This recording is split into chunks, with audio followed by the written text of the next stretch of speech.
Let's make a lunch meal prep on a budget of only $10. Hello, I'm Moni B and welcome to my channel. If you're already subscribed, then welcome back. Today I'm going to show you all how I made this potato nacho bowl. So let's get into the recipe.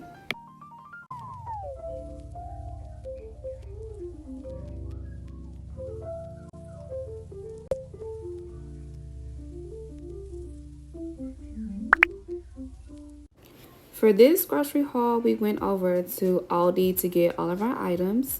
And the first stop is always going to be produce for me. I picked up a bag of fresh kale, which was right around $3. Next, we're going to go over to our complex carbohydrates.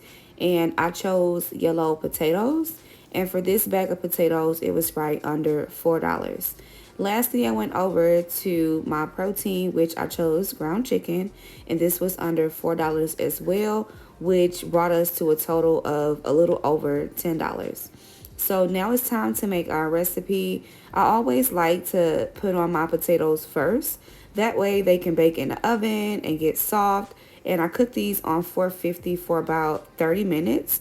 And I season them with basic seasoning, which was salt, pepper, parsley, and paprika. And the bag of potatoes I picked up actually had about 14 or 15 potatoes, which was more than enough for the weekly meal prep. So I was actually able to freeze some to save for a different recipe.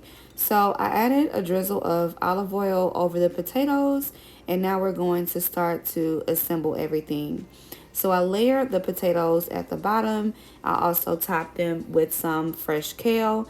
Now this step is optional. You can cook your kale down if you don't like fresh kale, but for me, I don't mind. So I went ahead and seasoned it with salt and pepper and added that on top of my potatoes. And I had about 2 cans of black beans at home, so I added them into this meal prep as well for added protein.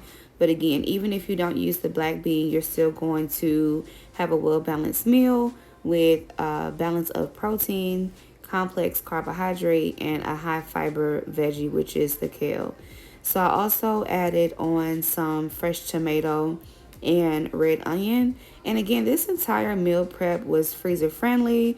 So let's say if I wasn't able to finish them all for the week, then I can freeze them and have them for later. So I hope you all enjoyed.